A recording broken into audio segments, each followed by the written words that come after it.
satisfação estar aqui novamente, não é? Fazendo lives para vocês, para poder a gente estar debatendo temas que são importantes e necessários, não é? Para a sociedade como um todo, não é? Para a comunidade, e dessa forma nós podermos estar dialogando cada vez mais com cada um, e assim nós estarmos podendo refletir, não é? Dialogar e refletir sobre os temas que são tão importantes e necessários para todos nós. Então hoje eu vou estar recebendo uma pessoa mais que especial, que é a querida Caroline Vargas. Colegas, olha aí, Olá, linda! bem?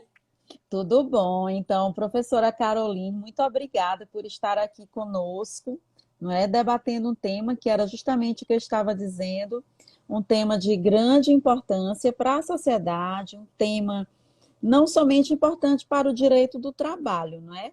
Mas é um tema importante para todos nós enquanto cidadãos, não é? No sentido de estarmos refletindo, não é? Sobre as formas de inclusão social, porque você está trazendo dois temas importantes, né? Que é a questão de gênero e a questão das pessoas com deficiência. E aí o Brasil, ele é um país, não é, que ele tenta, eu fiz aqui umas anotações, mas como eu lhe disse, a live é sua. O Brasil, ele é um tema, perdão, o Brasil, ele é signatário, não é, da Convenção de Inclusão das Pessoas com Deficiência. Nós temos tanto a lei de cotas, não é, que é a lei 8.213, como a gente também tem, não é, a lei de inclusão social.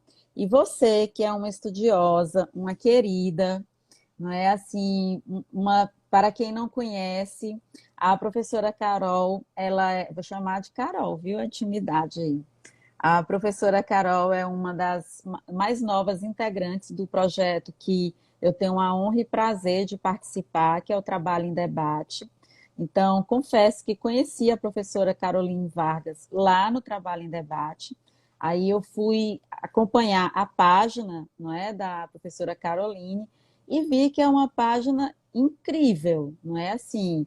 Ela tem tanto uma didática como uma forma de passar, não é, esse tema, que é um tema muito pertinente, importante, mas passa com uma humanidade, com uma sensibilidade, além de, logicamente, da técnica, não é, que é o conhecimento, que muitas vezes a gente pode até ter, né, a sensibilidade ou a humanidade, mas não tem a técnica, ou tem a técnica e não tem a humanidade, a sensibilidade. E você alia tudo, não é? Então você me passou realmente um mini currículo. É advogada, mestre em Direito, doutoranda em Direito pela UNB, docente e pesquisadora. Então, professora Carol, né, a palavra é sua inicialmente. Muito obrigada, né, por estar aqui conosco, participando desse momento, que é um momento enriquecedor para mim, não é, e para todos nós que estamos aqui presentes. E a live vai ficar, não é, salva, não é, para a posteridade, né? Até para pesquisas. Eu que agradeço o convite, assim, para mim é uma honra. Sério, eu tô sendo, assim, muito agradecida pelo prestígio. Eu quero agradecer a todo mundo que está entrando. Eu tô vendo aqui a Associação Catarinense de Esclerose Múltipla. Tem muita gente que está interessada em escutar. E eu realmente passei um mini currículo porque eu entendo que eu não sou muito de ficar falando, né? E eu entendo que primeiro a gente humaniza, né? Eu tento fazer muito isso no meu Instagram. Eu ainda estou aprendendo, né? Em conseguir elaborar a técnica junto com o formato que hoje a gente tem de ensino pelas redes sociais e a humanização. Mas eu fico muito feliz que está alcançando resultados, assim, que está atingindo pessoas. Porque a gente tem uma concepção cultural do direito de ser algo distante, né? E um lugar de detenção de saber, né? Tanto é que tem aquela coisa do doutora o tempo inteiro, como se fosse ali o saber estivesse só com a gente que estudou o direito. E eu tento desde sempre, assim, da minha formação, acho que faz muito parte, né? Os professores que eu tive, de tentar trazer o direito para a sociedade, para o dia a dia. Então, isso eu trago nas minhas aulas, trago para a rede social, justamente para aproximar, porque ele pode ser um bicho de sete cabeças. Aí cabe a nós, profissionais do direito, em transformar isso de uma forma que seja acessível, porque é o mínimo que a gente deve à sociedade, sabe? A gente deve isso realmente enquanto cidadão, né? Antes de profissional do direito. Se a gente tem esse conhecimento, a gente precisa transformar ele de uma maneira acessível para que essas pessoas busquem os seus direitos, para que a gente tenha uma movimentação da máquina, né? Uma movimentação da própria sociedade. E quando a gente fala Perfeito. de minorias, né? Eu especificamente eu estudo o anticapacitismo, que são pessoas com deficiência. Eu estudo gênero e dentro do movimento LGBTQIA+, eu estudo mulheres trans, né? Que, mais especificamente porque eu analiso a identidade de gênero, né? Mas a gente tem outras minorias. Acabo não falando, trabalho, mas não falo muito sobre a interseccionalidade por questões de local de fala, né? Que não me cabe, mas a gente tem outras perspectivas também que são analisadas. Quando a gente fala dessas minorias, a gente está falando, na verdade, de uma sociedade melhor. Quando a gente inclui elas, quando a gente dá acesso a elas a um parâmetro mínimo de igualdade, de alcançar os mesmos direitos, a gente está falando de uma sociedade muito mais desenvolvida, não em sentido só humano, mas desenvolvida também economicamente, também politicamente. Né? Essas coisas não são dissociadas. Pelo contrário, quando a gente as dissocia, aí sim a gente está criando um patamar de diferença para não crescer. Né? A gente prefere ficar nessa reprodução cultural, política, legislativa, de exclusão por uma questão de biopolítica, né? Para quem Verdade. é uma das questões que eu também tento trabalhar, a biopolítica ela é trabalhada pelo Foucault, que fala que o Estado escolhe quem vive e quem morre. Né? E eu sinto isso na pele como uma pessoa com deficiência. O Estado escolhe a quem ele dá os direitos, a quem ele reconhece e a quem ele finge que reconhece. Então a gente tem aí dentro dessa perspectiva os que afirmam pela democracia, né? Mas a gente pode abrir mão de alguns direitos e a gente tem aí a reforma trabalhista para isso. Não, isso é pela democracia, mas a gente vai tirar os direitos aqui para a gente conseguir atingir mais democracia. Mas a gente vai tirar os teus direitos, tá? Não o nosso. A gente vai tirar os direitos do hipossuficiente. Então, o Estado está escolhendo, quando ele tira o acesso ao trabalho, quando ele tira essa possibilidade da pessoa de trabalhar, ele está tirando a dignidade dela, ele está escolhendo que ela morra, né? E vá morrendo pela falta de dignidade, pelo acesso à saúde, trabalho, aí vai para todas as outras coisas. E tem os que não são democráticos, falam assim, não, tem que fazer a reforma mesmo, neoliberal, pessoa com deficiência, ela não vai conseguir render tanto, a mulher ela não tem a mesma capacidade, é isso mesmo. Esses aí já querem fazer o atentado mesmo contra a democracia. E a gente está vendo isso crescente no nosso país, né?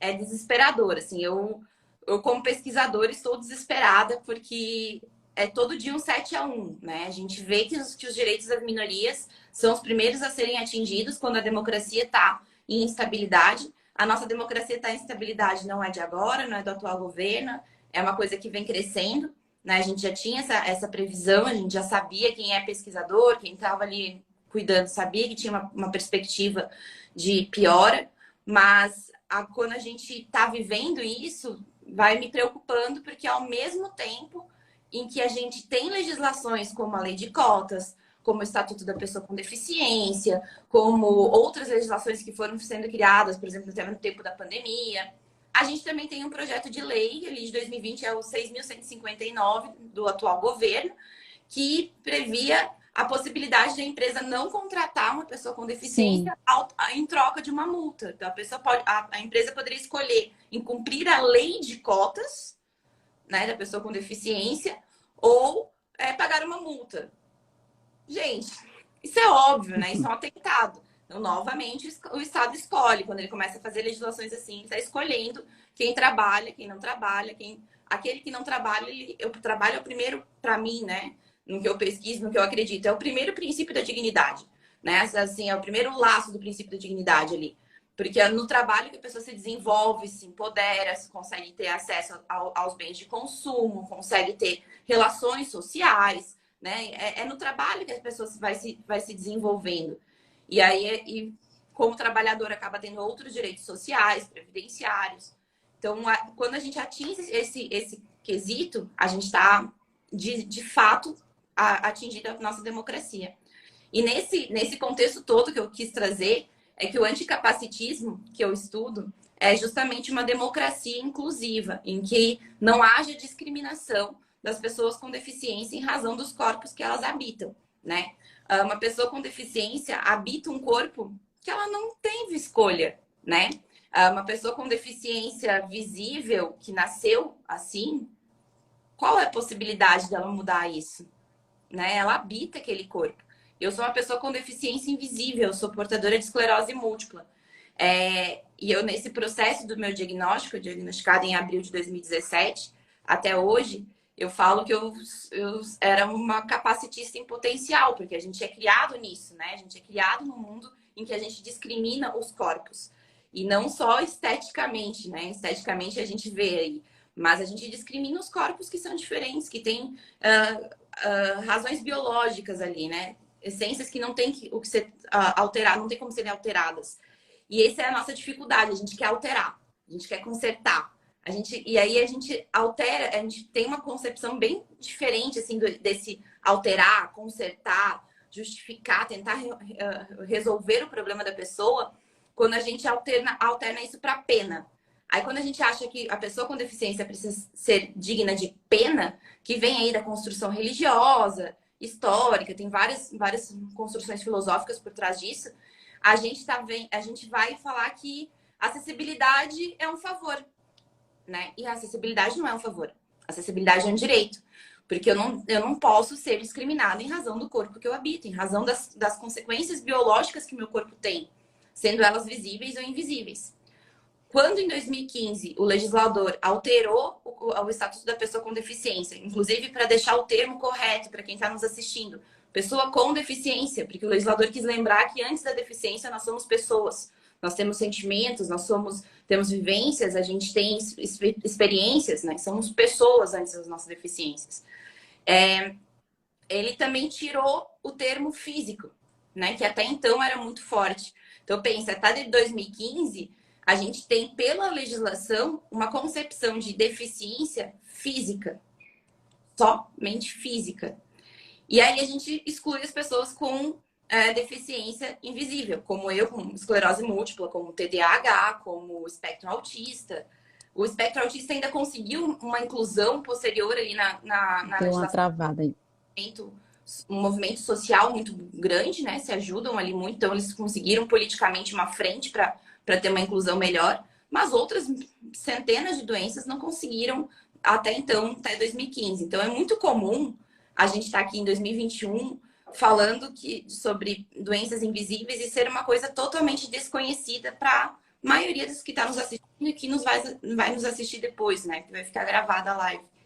É algo que a gente não sabia, não se falava, né? E quando se retratava culturalmente, sempre se retratou como pena, como dó, como favor, né?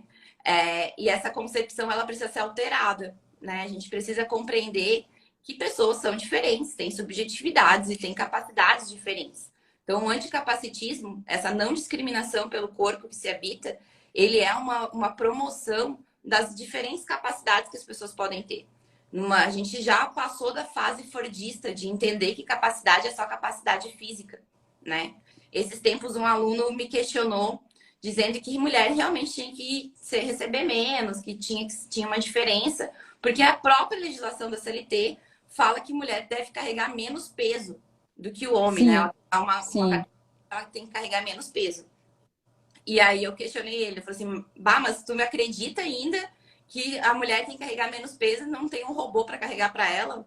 Tipo, a gente pode ter uma máquina hoje para carregar, não precisa isso. Tipo, tá lá na CLT por questões óbvias, né? Porque se a gente não colocar, é capaz de gente falar assim, não quer ir direito igual, então vai carregar. Não, biologicamente a gente é mais...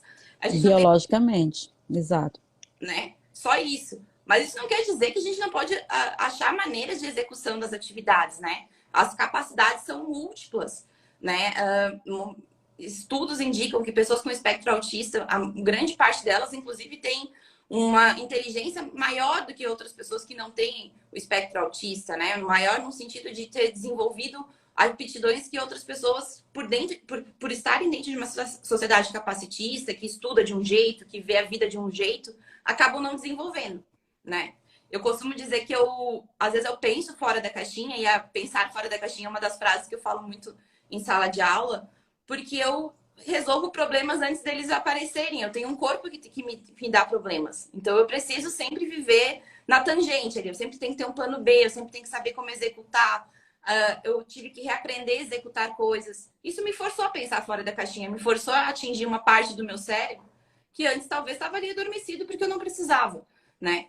E isso a gente precisa trazer para a esfera laboral. Então, todo esse Perfeito. explicar o que é o anticapacitismo e qual é a importância dele para nós na democracia. Perfeito. Vocês já sentiram aí o preparo, não é, da professora Caroline. Então, nada do que eu coloquei foi pouco. E sim, não é? Nós precisamos realmente trazer esses temas à discussão, até porque, assim, eu fiz um pequeno levantamento. Estou vendo aí que alguns alunos seus estão entrando, alunos meus, né? Então, beijinho para todos. Mas, assim, a última RAIS, né, o último levantamento de 2018, demonstrou que de 46 milhões de vínculos de emprego formal, somente 486 mil foram direcionados às pessoas com deficiência, ou seja, menos de 1%, né? Por isso, a necessidade de nós estarmos discutindo justamente esse anticapacitismo que a professora Caroline aí explicou muitíssimo bem, inclusive no Instagram dela tem, não é, um vídeo que ela fez, né, muito completo, trazendo justamente os reflexos, as consequências relacionadas a isso, mas que a gente também vai aqui dialogar um pouco, já que você trouxe essa abordagem, e para você nos esclarecer como que o capacitismo aparece nas empresas. Bom, acho que os dados já revelam, né? Começa porque a gente nem consegue chegar nas empresas, começa porque a gente não consegue ter emprego. Uma das primeiras coisas que eu recebi, quando eu recebi o diagnóstico, no momento do diagnóstico, que o médico falou foi que eu não deveria falar para ninguém, porque as pessoas iriam me discriminar e eu iria perder meu emprego. Eu guardei essa informação por uns 4 ou 5 meses e depois pela minha forma de viver, né, da forma que eu fui criada, da forma que eu me desenvolvi na minha personalidade, eu entendi que, pelo contrário, eu deveria falar para me proteger, né? Porque eu comecei a ser assediada nos locais de trabalho justamente porque eu tinha esclerose múltipla. Então, tudo era muito mais difícil para mim, né? Os acessos que eu pedia, às vezes uma questão de horário, né? Eu pedia para botar um horário diferente, por exemplo, vou contar aqui um exemplo específico, né? Porque eu tenho uma doença invisível. Numa faculdade, eu dava aula aos sábados, mas quando eu descobri a esclerose, eu comecei a ter que tomar uma injeção na sexta-feira, que dá um efeito no nosso corpo. Eu tô vendo que tem pessoas com esclerose múltipla assistindo, muito forte, de cama mesmo. Eu não conseguia levantar da cama por 2 dias, assim, era uma sensação do corpo parando, do corpo travando, de uma gripe muito forte, febre, né? Era uma sensação muito forte. E era semanal. E eu pedi para que eu não desse aula aos sábados, que transferisse essas aulas para durante a semana, porque senão era muito difícil de eu ir. Eu nunca fui atendida, mesmo tomando a minha injeção. Então eu tinha que ir com um corpo assim para a sala de aula. E aí por isso que eu assumi. Eu falei assim, se a coordenação, se a direção está forçando que eu peça demissão por conta do que eu não tenho controle do meu corpo e ainda assim eu tenho minhas capacidades, eu ainda executo as minhas capacidades, eu preciso informar os alunos, né? Então foi assim que eu comecei a assumir a esclerose múltipla e contrária ao meu médico. E hoje eu falo que eu sou uma exceção, né? Em todos os lugares em que eu vou trabalhar, no último lugar, na última entrevista que eu fiz, no final da entrevista, eles falaram, não, a gente vai te contratar. Você quer fazer alguma pergunta? Eu falei, quero. Eu tenho esclerose múltipla. Isso é um problema para a empresa ou para a execução do meu serviço, do meu trabalho? e não foi, me contrataram. Mas isso não é uma realidade. A realidade hoje é que as pessoas com deficiência, elas precisam esconder ou tentar consertar as suas deficiências para que elas consigam entrar no mercado de trabalho, justamente porque não tem espaço para gente. A lei de cotas, ela é ínfima, né? Ela não atinge o resultado de uma inclusão que a gente precisa. Justamente porque a cultura é de uma única capacidade e a gente pode desenvolver capacidades diferentes. Nessa empresa que eu comentei, que foi minha última empresa, eu entrei numa equipe em que todo mundo sabia da minha esclerose múltipla e que a gente utilizou da melhor forma possível naquele momento os potenciais que dava, né? Que eu conseguia exercer. O que isso quer dizer? Eu, com uma deficiência invisível, eu não consigo trabalhar no horário normal de um trabalhador, né? Que seria 8 horas diárias com intervalo de 2 horas. Esse intervalo de 2 horas, para mim, não é o adequado. Eu preciso de intervalos de meia hora durante a minha jornada. E eu consigo executar as 8 horas, porque eu sinto muita dor no meu corpo. Isso a nossa legislação não consegue perceber. Ela coloca só de uma forma as execuções de trabalho. Então, as empresas, elas também não conseguem. Parte das empresas, e aí eu coloco também por conta da gestão de risco de demanda trabalhista depois e outras questões, elas não fazem por medo, já que a legislação não prevê, já que a legislação não dá esse espaço de negociação, né? Não dá esse espaço de percepção de outras atividades. E parte não faz porque justamente a legislação não prevê, então não é problema deles, né? Não tem a noção de que o trabalhador é um ser humano. Então, as empresas, num primeiro momento, ou não contratam por conta disso, e quando contratam, não fazem nenhum tipo de adaptação. E isso é muito ruim, né? A gente falar adaptação. Se a gente pensasse em todos, a gente não precisava adaptar. Né? Se a gente tivesse uma concepção melhor do que é uma empresa, de como uma empresa pode funcionar, das aptidões de funcionário. A gente tem empresas gigantes aí fora do país e dentro do país que percebem isso, né? Principalmente multinacionais. As multinacionais, elas percebem com muito mais celeridade do que empresas com capital interno que tem uma mente também ali colonial, né? Fazem jus ao nosso processo colonial. Mas dentro da empresa, então, eles não conseguem receber esse funcionário, né? Esse funcionário ou com uma deficiência, mesmo com uma deficiência visível ou invisível, eles não conseguem porque eles querem colocar dentro de uma concepção única de execução. E aí, quem perde? Assim, perde a pessoa com deficiência, que não consegue o mínimo de dignidade que é o trabalho, e perde a própria empresa, que acaba limitando e colocando condições limitadoras ao desenvolvimento daquela pessoa como trabalhadora. Né? Ela pode trabalhar de N formas, como eu falei. A gente tem robótica, a gente tem inteligência artificial, a gente tem hoje a tecnologia ao nosso favor, então a gente tem várias formas de executar as ações, né? A gente pode modificar isso, a gente pode. O sistema híbrido entrou, a gente, né, com bastante força, a gente pode pensar numa regulação muito melhor do sistema híbrido que facilite para essas pessoas, para que elas possam trabalhar, e não só com pessoas com deficiência, né? Outras pessoas com outras situações. As empresas, elas acabam ainda reproduzindo o modelo fordista, porque a nossa legislação é assim. Eles não se veem com a nossa legislação. Gera uma incoerência, não é, Carol? Sim, Termina assim, porque é a mesma condição, lógico que não dá para comparar, não é? Mas as mesmas condições que tendenciam, não é, a gerar tipos de preconceito e, consequentemente, discriminação na relação de trabalho da mulher, já que você é uma estudiosa no tema também de gênero, que é também o tema dessa live, mas pontos como o que nós estamos vivendo hoje na pandemia, que foi a legislação que afasta realmente, porque é necessário, a mulher das atividades presenciais, né, das atividades de trabalho presenciais, e aí gerou uma série de consequências, né, discriminatórias na relação de trabalho da mulher, porque justamente pela pergunta que eu vou lhe fazer, né, por que políticas anticapacitistas, mas a gente já vê um exemplo aí, porque a gente não tem uma política pública e nesse caso que eu estou dizendo, não é da mulher agora na pandemia, a mulher grávida, deixa eu corrigir, a mulher grávida na pandemia não poder trabalhar de forma presencial, e aí a gente não tem uma política pública, os empregadores estão tendo que assumir, e aí muitos empregadores estão pensando assim, não estou nem aí, porque eu não tenho como assumir, então esquece a garantia provisória de emprego, né? Vou demitir e deixa ir para a justiça e um dia a gente resolve. Então, justamente o que você traz aí, né? Que é a questão da necessidade de aplicação do princípio da dignidade da pessoa humana.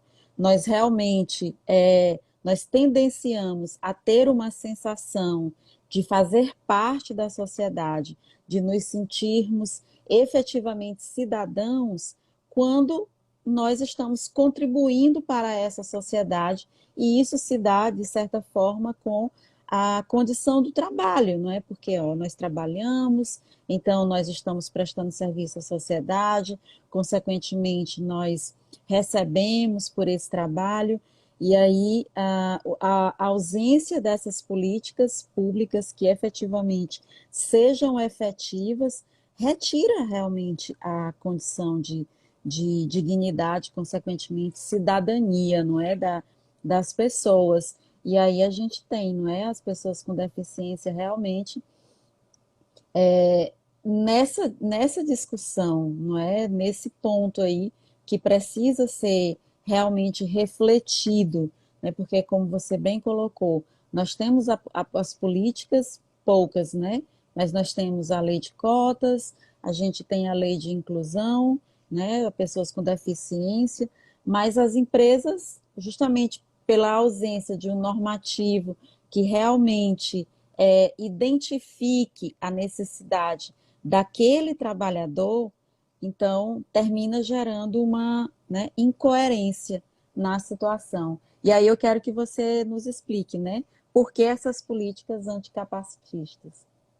Vamos ver se eu consigo fazer um exercício aqui online. Nunca fiz isso, mas vamos tentar. As Tá pessoas que estão bom. indo, e você também, professora Silvia, pensem um mundo em que você tem um corpo com alguma dificuldade, com alguma limitação, com alguma incapacidade. As pessoas, no geral, elas acabam te definindo né, definindo a sua vida falando aposenta, você não vai conseguir trabalhar, né? Inclusive teve alguém aqui que perguntou, né, quais os efeitos previdenciários. Imediatamente, quando se vê uma pessoa com deficiência, imediatamente mesmo, uma das primeiras perguntas é: por que você não se aposenta? Ou você já se aposentou? Você já tentou se aposentar? E aí a gente também vai escutar dessa mesma sociedade, dessas mesmas pessoas. Essas pessoas com deficiência, elas estão onerando o INSS, elas estão onerando a Previdência. Elas não contribuem para a sociedade e a gente ainda vai ter que ficar pagando para elas, né? A gente ainda tem que... A gente faz o favor de pagá-la para elas. Aí você está tentando, falando, não, tá bom, eu quero contribuir para a sociedade, eu me sinto forte, eu me sinto capaz, eu sinto que eu posso trabalhar, eu tenho muita coisa para fazer, né? Só que aí a legislação fala assim, olha, tem que ter cota, mas se não quiser também não precisa. Olha, a gente quer incluir, mas não muda nada. Essa pessoa com um corpo com alguma dificuldade, limitação ou incapacidade, ela vai ter que se esforçar 2, 3, 10 vezes mais para tentar se adequar a um padrão, porque a legislação está falando que é assim. Mas a gente já está fazendo muito, a gente fez uma lei de cotas. Agora é tu que se vire, né? Meritocracia. Se vira. Tente forçar essa rede, né, para conseguir entrar. A sociedade não te deixa. Ou porque ela quer te aposentar e quando isso acontece, ela reclama porque você não contribui para a sociedade, então você está onerando a máquina estatal. Essa mesma cultura, ela vai ser reproduzida na arte, né? As pessoas que são encostadas, né? A gente fala dos encostados, né? Que estão ali onerando. A arte demonstra muitas vezes isso. Essas mesmas pessoas são os donos de empresa. São aqueles que podem, que têm o poder de contratar e que eles deveriam atingir uma responsabilidade social que é prevista na legislação, que é prevista inclusive na Constituição Federal. Só que eles não exercem essa responsabilidade social porque o próprio Estado não informa. Perfeito, Travou aqui. O perfeito, Estado não realmente informa, travou. né? Desculpa, tinha travado aqui. Se o Estado não informa, a arte não colabora, as pessoas também não buscam informação e não recebem informação, a gente não tem mudança, né? Então, as políticas anticapacitistas primárias, na minha concepção, né, no que eu estudo como doutoranda, é informação, é botar a cara, e é esse meu trabalho que eu tenho feito na rede social, né? É botar a cara, tapa, e isso não é fácil, né? Tem 1000 monstros que a gente luta por dia para conseguir fazer isso, para mostrar a nossa vulnerabilidade, é necessário muita coragem. A gente tem muitos outras pessoas anticapacitistas, pessoas com deficiência, também fazendo isso na rede social, para falar assim: olha, eu tô aqui, pelo amor de Deus, me deixem entrar nessa sociedade, eu já tô aqui. Vocês estão me excluindo, vocês não me deixam entrar em nenhum meio, não conseguem me dar nenhum tipo de acesso. Se a gente pensa na questão das mulheres, como tu falou, né? Eu vou puxar esse ganchinho Sim, rapidinho. sim, sim, sim. Eu tive uma discussão uma vez, né, num debate de uma aula de pós-graduação sobre a PLR dos bancos, né? Naquela época, lá em São Paulo, estavam discutindo que a participação dos lucros dos bancos não deveriam ser pagas às mulheres que tinham tirado licença maternidade, afinal elas não tinham colaborado para a participação dos lucros. E aí começou uma discussão na sala. E eu achei muito legal, assim, porque teve pessoas que defenderam. Falaram assim, mas ela realmente não participou. Participação dos lucros tem que participar e tal. E aí até que um cara, um homem, pegou e falou assim, tá, mas se for assim, daqui a pouco as mulheres não querem mais ser mães. Porque elas não conseguem ter nada. Toda vez que elas vão ser grávidas, elas perdem emprego, ou elas não conseguem ser contratadas. Ainda a gente tem legislação, ainda a gente tem entrevista de emprego que pergunta se você é mãe, se você tá grávida, se você pretende ter filho, se você é casada. Ainda tem, gente. A gente Tem. passa por isso. Como se isso fosse um critério do nosso currículo, né? Fosse fazer alguma diferença. Se a gente começa a atingir isso, olha a proporção a longo prazo. Vou aqui dar uma de Bauman, né? Modernidade líquida, mudar uma vida aqui. Mas olha a proporção a longo prazo. Tem um filme na Netflix que fala isso, que eu não lembro agora o nome, mas depois eu posso passar para ti, Silvio, se alguém procurar, as mulheres, por alguma razão, houve uma epidemia muito grande e as mulheres pararam de engravidar. E isso passou, assim, 18 anos sem nenhuma mulher no mundo engravidar. E aí as pessoas estão morrendo, a humanidade está acabando, não nascem outras pessoas, acaba dando um colapso na economia e em várias situações. E o filme conta essa história. Eu acho muito engraçado trazer isso, porque é o óbvio, né? E a gente tem que falar, né? É o óbvio. É o óbvio falar que a mulher, ela, biologicamente, ela gera filhos e isso não pode ser uma condição de discriminação na legislação do trabalho. Uma pessoa com deficiência, ela tem deficiências, ela tem limitações, incapacidades, e isso não pode ser uma discriminação na esfera do trabalho. Tipo, é uma questão óbvia que a gente tem que ainda explicar e às vezes retratar até na arte, né? Perfeito. E aí, aproveitando que você falou das mulheres, né? Aí a pergunta também que a gente escolheu aí para você tratar, onde o gênero se torna variável no anticapacitismo? Então, a questão de gênero, a gente tem várias teorias, né? Para quem também está nos assistindo, a gente tem várias teorias feministas. É preciso desmistificar isso, né? Que a gente tem muita a percepção, mulher feminista, nossa, já tem, né? Feminaz, nossa, como eu odeio esse feminaz, assim. A pessoa fala, me dói assim, aqui atrás que eu tô. Mas a gente tem várias teorias feministas, né? É preciso que vocês se abram para essa percepção, né? Existem várias questões. Eu, por exemplo, trabalho uma teoria feminista primária de igualdade dentro de direitos humanos, né? Então a gente vai ter metodologias feministas, pode ser uma metodologia liberal. Então, só para explicar, a metodologia liberal feminista, ela vai entender que, por exemplo, mulheres brancas tiveram mais acesso a direitos do que mulheres pretas, né? E Uhum. sim, é fato, né? E aí, por exemplo, eu sou uma mulher que foi criada dentro de um feminismo, numa ideia de feminismo liberal, porque, obviamente, eu tive acessos diferentes das mulheres pretas, né? Tive condições diferentes das mulheres, de algumas mulheres pretas, né? Mas não quer dizer que eu seja uma feminista liberal, porque eu consigo perceber essas mulheres pretas, né? Essa interseccionalidade. Então, para começar, a gente tem que pensar assim: quando a gente fala de teoria de gênero e feminismo, é perceber os vários tipos de subjetividades que existem nas mulheres, né? Não somos todas iguais, mas queremos todas igualdade, em parâmetros diferentes. Então, quando a gente trabalha teoria de gênero dentro da esfera do trabalho, a gente precisa ter esse olhar também, né? Há questões, tem questões que a gente precisa rever do nosso pensamento enquanto mulheres, né? Nós, mulheres, né? A gente ainda reproduz muitas coisas, e também os homens, né? No feminismo que eu atuo, que eu trabalho, não exclui os homens. Pelo contrário, eu preciso deles para me ajudar a promover essa igualdade, né? A primeira concepção que a gente vai ter vai ser o de cuidado. Primeiro que, culturalmente, na construção de gênero de mulher, o cuidado cabe à mulher. A mulher, geralmente, se cobra muito mais que ela cuide dos enfermos, que ela cuide da casa, que ela cuide das crianças.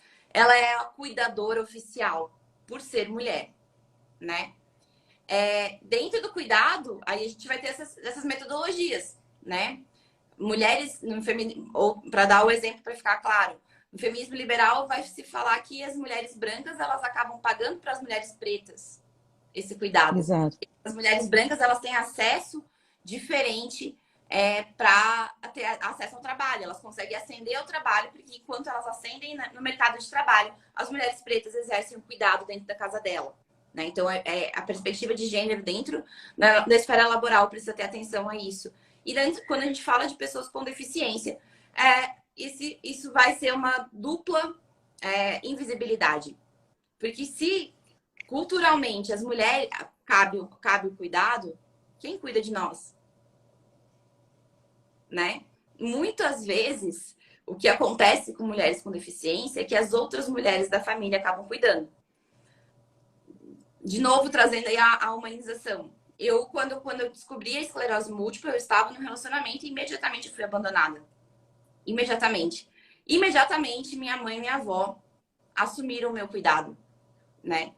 Ainda bem que eu tinha a minha mãe e minha avó, né? Para puxarem isso. Porque normalmente recai as mulheres da família, né? As mulheres sempre vão ser as primeiras a abrir mão de algo para exercer o cuidado. Culturalmente, a gente não prepara os homens para cuidarem, para receberem uma doença no outro, né? Até um tempo atrás, ali na década de 90, se escutava muito que tipo, o homem nem gostava de ir ao médico, né? Não precisava disso. Hoje, é claro, a gente já tem várias mudanças. Não digo que todos os homens foram criados assim. Eu conheço homens que não são assim, né? Mas a grande maioria é assim. O cuidado assusta, né? É algo que tira do conforto da ideia do gênero mesmo. Tipo, o que eu faço? Eu dou conta, né? Claro que hoje, naquela época, eu falo que fui abandonada, mas imediatamente eu percebi que foi um livramento, né? Deus Sim, atua na vida, sim, né? Tira sim. com vontade. E aí, hoje eu consigo perceber isso, né? Mas imediatamente de um diagnóstico é pesado para uma pessoa com deficiência. Ela se vê sozinha, né? Se ela tá ali num relacionamento. Eu sou uma pessoa com deficiência invisível. Eu realizo todas as atividades que eu quero praticar. Às vezes mais devagar, às vezes de uma outra forma, às vezes eu preciso com mais intervalos, às vezes eu preciso lutar com o meu corpo, né? Hoje foi um dia que eu tive muita dor e eu guardei as minhas colherzinhas, a minha energia para poder fazer a live hoje. Então eu consigo executar. Mas a gente tem pessoas com deficiência visível. E a quem cuida delas, né? Como que fica esse cuidado? Se a gente vai para pensar na questão de saúde, você já pensou que a maioria dos lugares, para não dizer todos, né? Para não cair aqui na incoerência de pesquisadora, mas não tem uma acessibilidade para mulher com deficiência fazer exames ginecológicos. Sim. Né? Ela vai precisar de alguém para levantá-la e colocá-la na cadeira, para levantá-la e fazer a mamografia. E às vezes isso fere a intimidade, né? Ou vai ser o médico, ou vai ser o companheiro, e às vezes ela não quer naquele momento, ela tem alguma coisa para conversar que é íntima. A gente negligencia a intimidade da mulher com deficiência.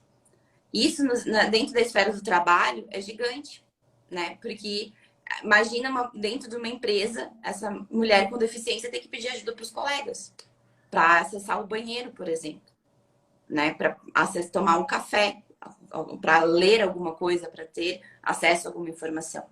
Então, isso é horrível de falar. Assim, eu conto por uma percepção de pesquisadora do que eu Sim, estudo. Eu não passei por isso, justamente porque dentro do feminismo liberal eu tenho acesso a algumas outras coisas e consigo ter acesso a um plano de saúde, por exemplo. Mas não é a realidade da maioria das pessoas.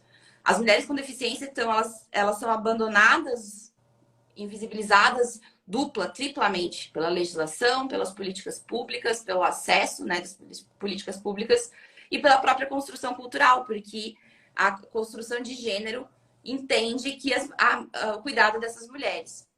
Da mesma forma que também entende nessa construção de gênero que as mulheres são frágeis. E eu acho isso muito louco nessa conversa. Assim, ó, Simone de Beauvoir, Sartre, eles foram incríveis ao trabalhar essas questões. Ao mesmo tempo que socialmente a gente tem ainda uma construção cultural muito forte da mulher ser frágil, a mulher também é tida como uma rocha. sim. Né, nas discussões familiares, nos problemas familiares, geralmente cabe à mulher ser essa rocha, né? Aquela que vai conseguir segurar a família, que vai conseguir resolver, porque faz parte da ideia do cuidado. A ela cabe manter aquela relação, né? E aí, essa fragilidade, na verdade, ela só é usada para excluir. Porque quando se precisa, a mulher é forte. A mulher é muito forte porque ela gera o filho. Já escutei isso. Sim. Mas ela é frágil para trabalhar, porque você não contrata porque ela tá grávida. Né? A questão de gênero, quando a gente fala de pessoas com deficiência dentro da esfera laboral, ela é um buraco negro, assim. A gente tem dicotomias muito grandes dentro de conceitos iguais, né? Que é a questão, por exemplo, a questão de fragilidade, de cuidado. Mais de 50% das mulheres, das pessoas com deficiência, mais de 50% são mulheres. Você imagina que essas mulheres, elas não conseguem trabalhar, elas não têm quem cuidem, que vai cuidar delas, elas não têm quem dê ali o mínimo de suporte para que elas possam continuar trabalhando. E ainda, a gente tem uma outra coisa que pode acontecer, que jurisprudencialmente a gente tem já decisões nesse sentido. Como as mulheres cabe cuidado, muitas vezes essas mulheres são mães de pessoas com deficiência. E elas não conseguem sobreviver com o que o Estado pode pagar. Sim, não existe, né? Eu até também fiz essa pesquisa. A questão como a legislação trabalhista, ela não assiste.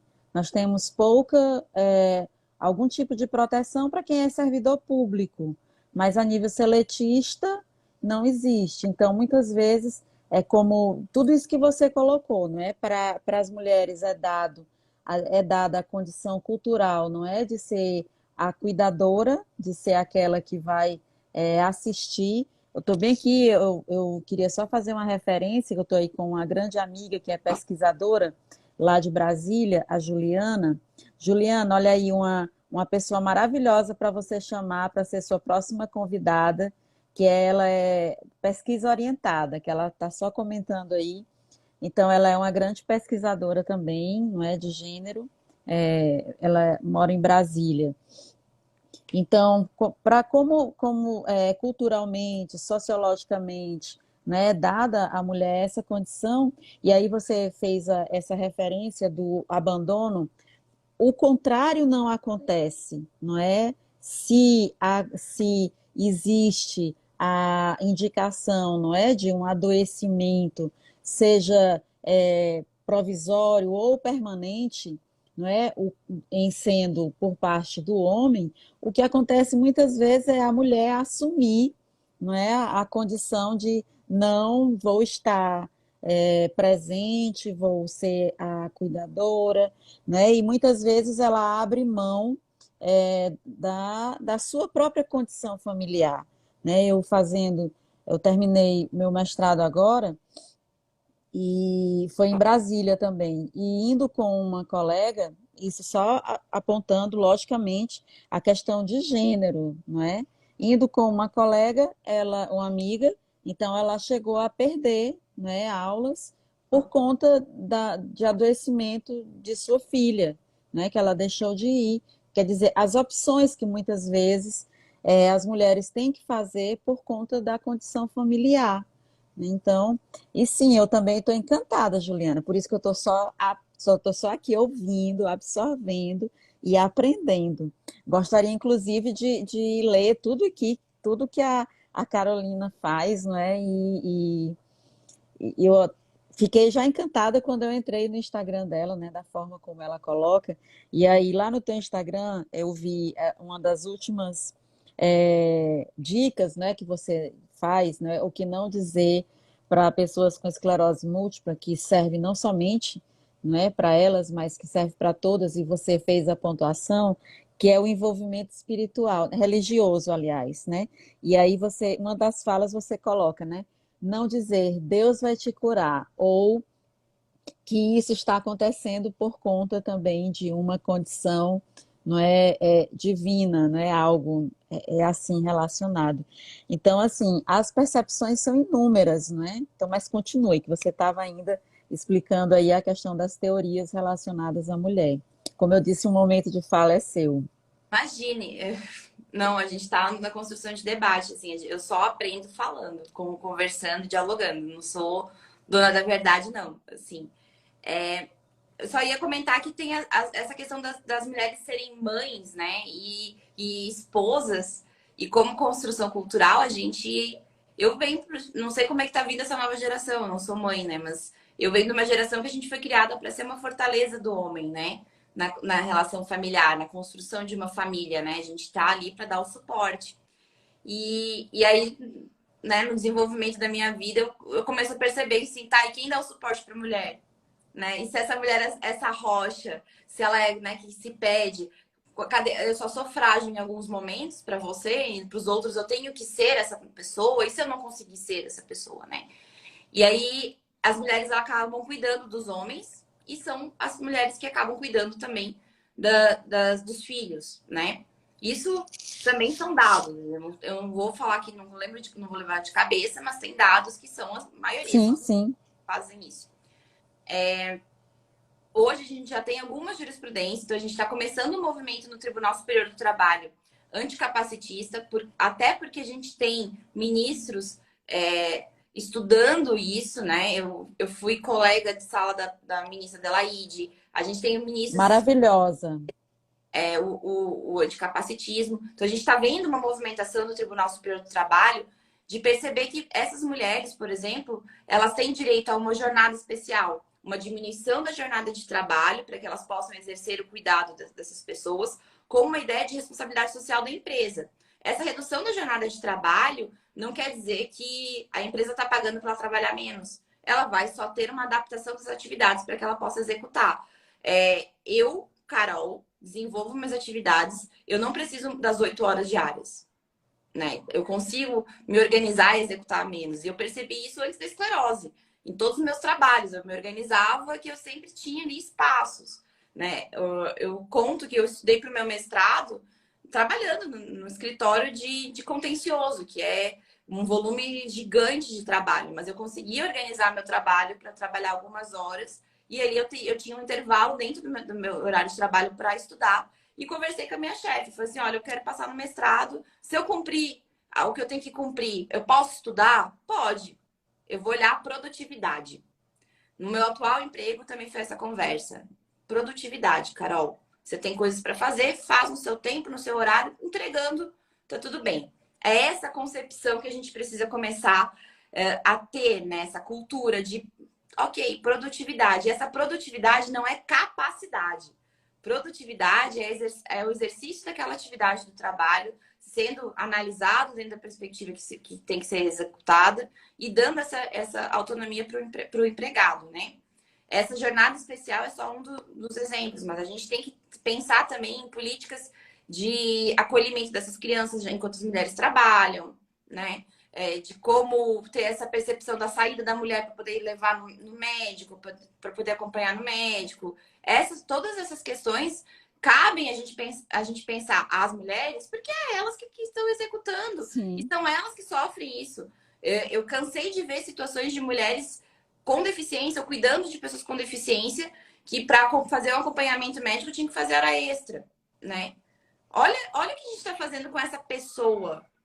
A gente está culpando ela por ela exercer um cuidado, por ela ter uma deficiência.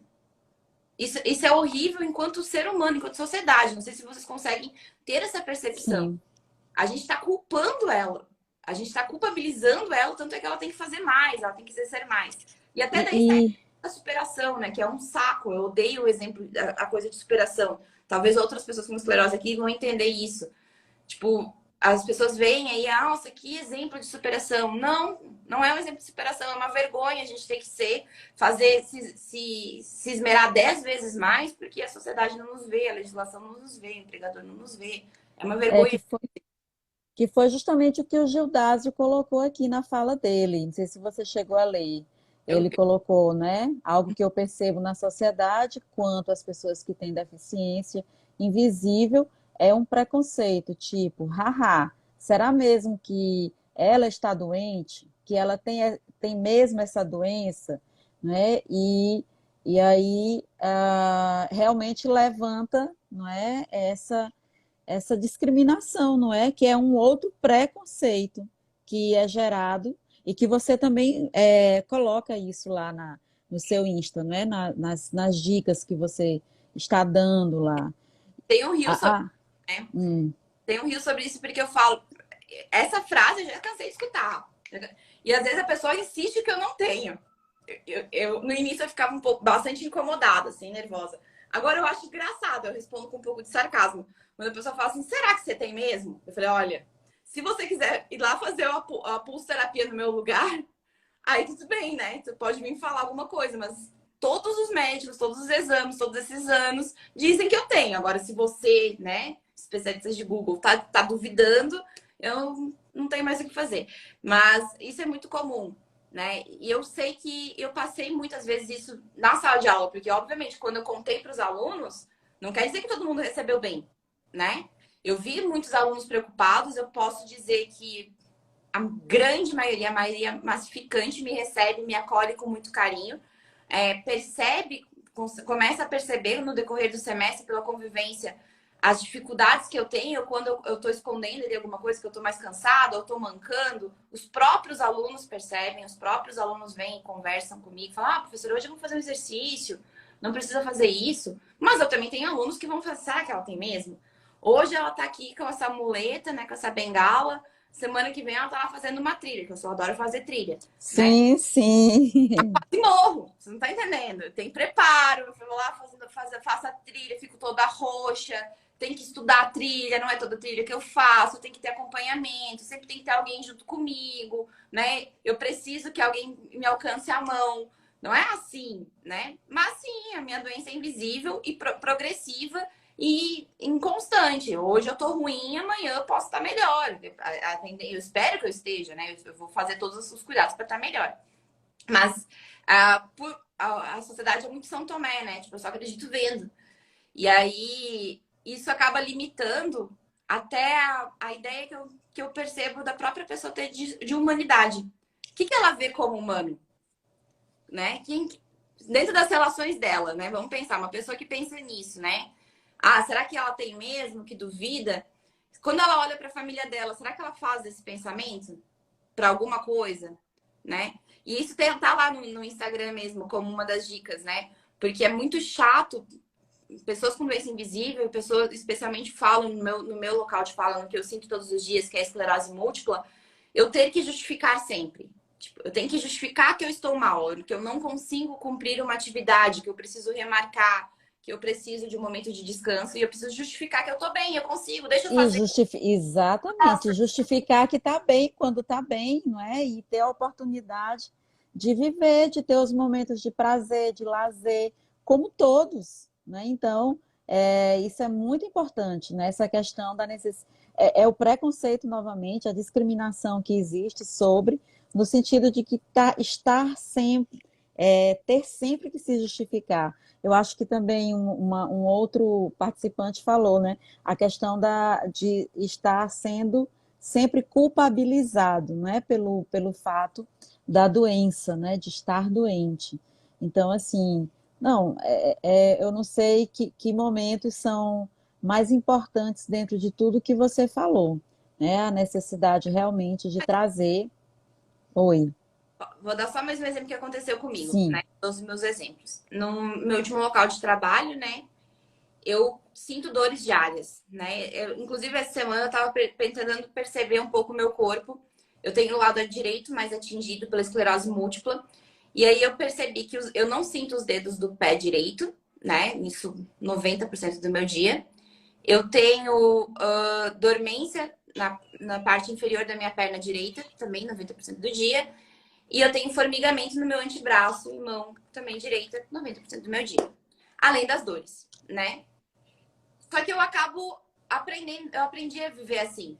Eu não sei mais o que é um corpo sem dor. Então, quando eu acordo, eu só vejo o limite da minha dor. Eu falo assim, hoje tá a dor normal. A dor que eu posso saltitar pela rua e cantar belas canções. Hoje tá a dor que eu não consigo levantar da minha cama, né? Eu vou precisar mudar meu local de trabalho para cá para poder ficar, para conseguir executar. Ou hoje eu não consigo nem executar todas as minhas atividades. Então, são limites de dor que eu aprendi a trabalhar.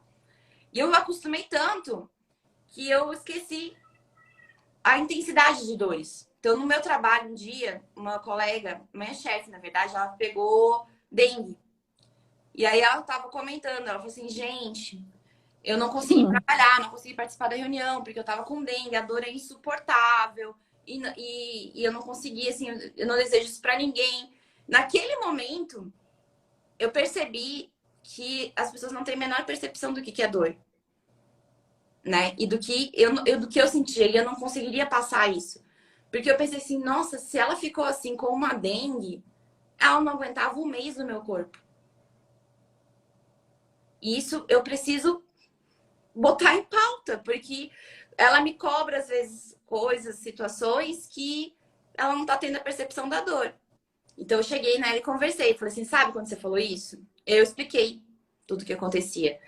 E foi muito legal dela falar assim, Carol, desculpa, eu não tinha a menor noção do que era. A gente vai aprendendo, eu procurei algumas coisas, a gente te escuta quando você fala, mas eu não tinha nem noção que todos os dias era essa luta para você conseguir cumprir as atividades. E realmente, é uma luta que a gente costuma. O Juliano está participando, o Juliano também é portador de esclerose múltipla, e ele tá falando, a gente aprende a viver com elas, sim, e a gente aprende tanto que a gente esquece como é não viver com elas. E aí as pessoas que não vivem com elas, a gente tem. É chato. Às vezes eu me considero chata, às vezes. Eu falo assim, nossa, eu tô sendo chata. Porque eu preciso, o tempo inteiro eu tento trazer essas percepções e trazer mais ou menos para a realidade da pessoa, para ela saber, não para ela ter dó, não é isso, Sim, mas sim, para ela sim. entender aonde eu tô chegando, como que eu tô fazendo, que a minha execução tem que ser diferente, que eu preciso de um intervalo um pouquinho maior, porque às vezes eu tô com muita dor, eu preciso, a dor eu preciso só descansar um pouquinho, por isso que eu falei dos intervalos de meia hora.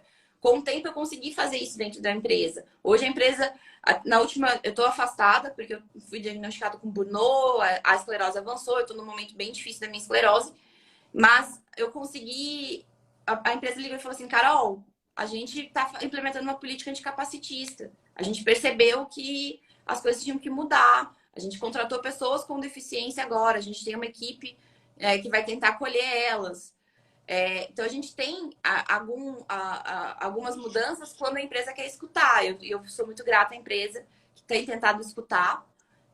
Mas isso não é a realidade. E a gente acaba se sentindo chato, né, Juliano? Porque a gente tem que ficar o tempo inteiro falando assim, não é isso. Não é porque eu não quero ajuda, eu não quero ser ajudada, é porque eu consigo executar, é porque agora eu estou bem. Não, agora eu não estou bem. Eu tenho dor, sabe essa dor que você está sentindo? É 3 vezes mais que eu sinto, né? Para a pessoa humanizar, para trazer empatia. Porque Empatia é a empatia é o palavra. que a gente espera enquanto ser humano.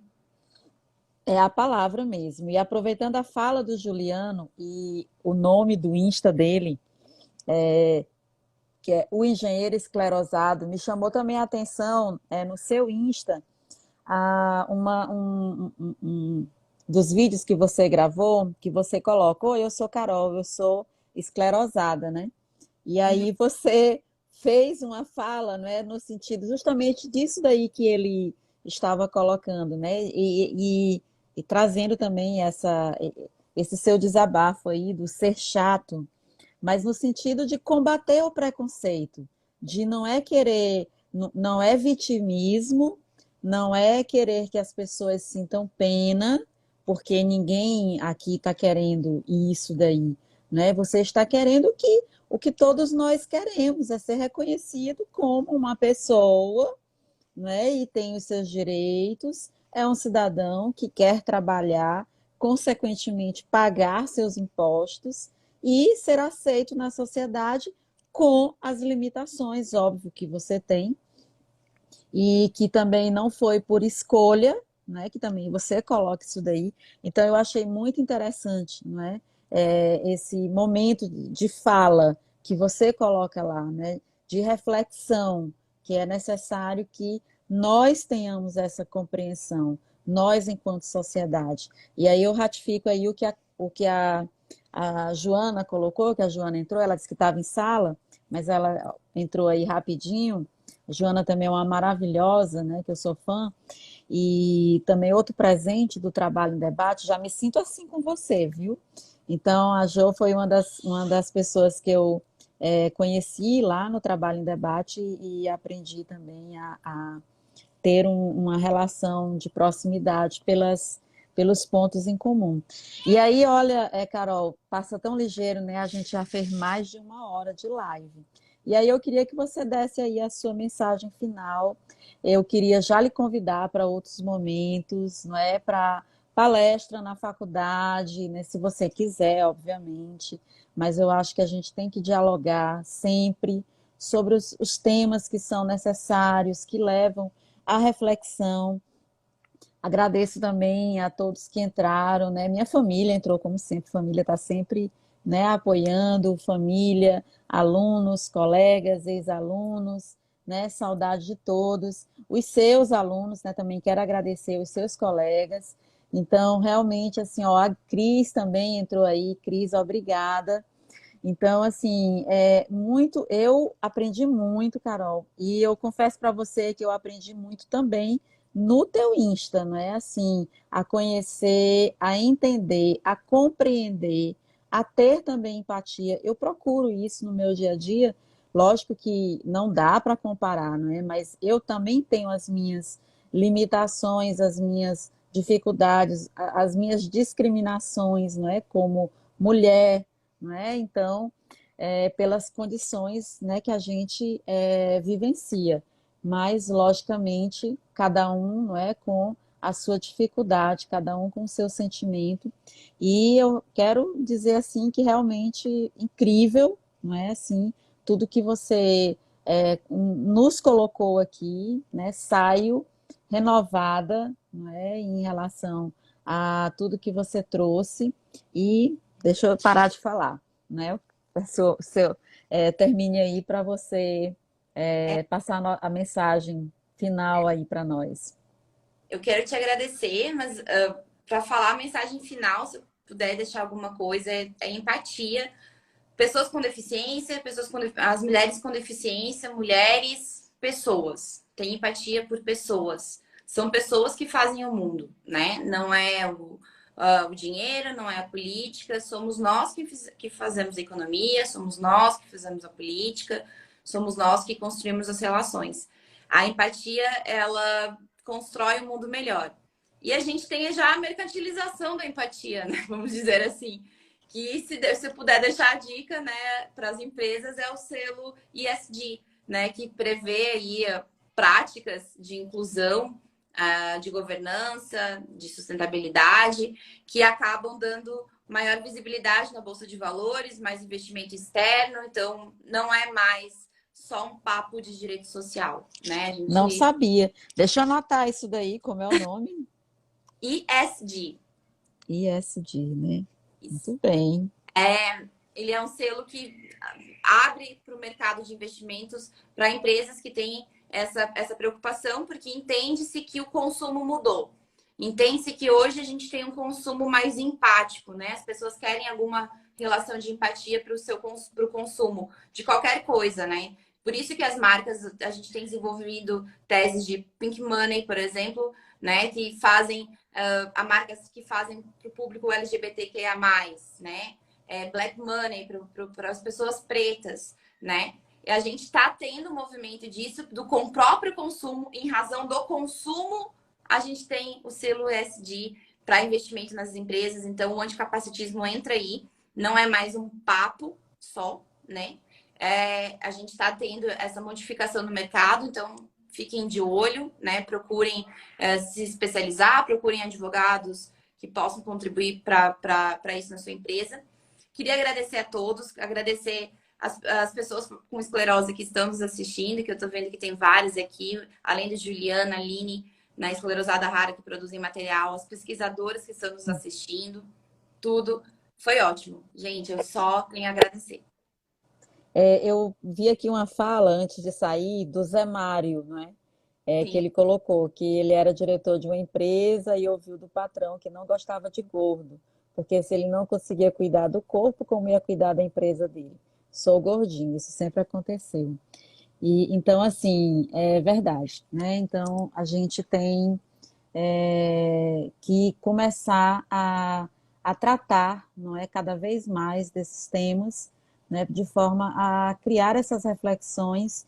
E o ponto que você bem colocou, não eu acho que o Instagram ele trouxe, não é, ele trouxe essa possibilidade da gente estar compartilhando conhecimento, né, de forma gratuita. Eu sei que muitas pessoas por conta da pandemia ficaram até cansados, né, em relação a essas lives, né? Mas eu insisto e persisto, né? Justamente porque é importante para a gente formar esse conteúdo, né? E como professoras que somos, né? A gente também tem esse papel na sociedade, não é? De buscar trazer a educação, não é? Então é uma forma da gente estar também buscando uma forma de transformação, né? Muito Então obrigada pela oportunidade, Silvia. Senhora, Ave Maria, eu que estou encantada com você, não é? E espero que a gente possa, não é, ter o famoso encontro do trabalho em debate, onde a gente vai poder se encontrar presencialmente e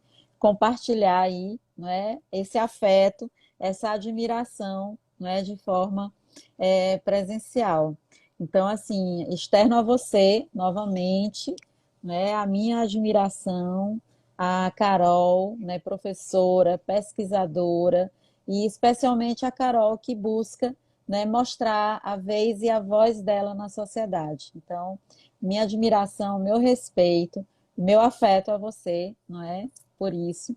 E conte comigo, não é? Aqui diretamente de Teresina, Piauí, né? Então, que a gente possa estar fazendo com que criemos, né, uma corrente aí que o conhecimento venha a ser o mecanismo de transformação da sociedade. Então, ó, beijão para você, viu? obrigada a todo mundo, gente. Até mais. Tchau.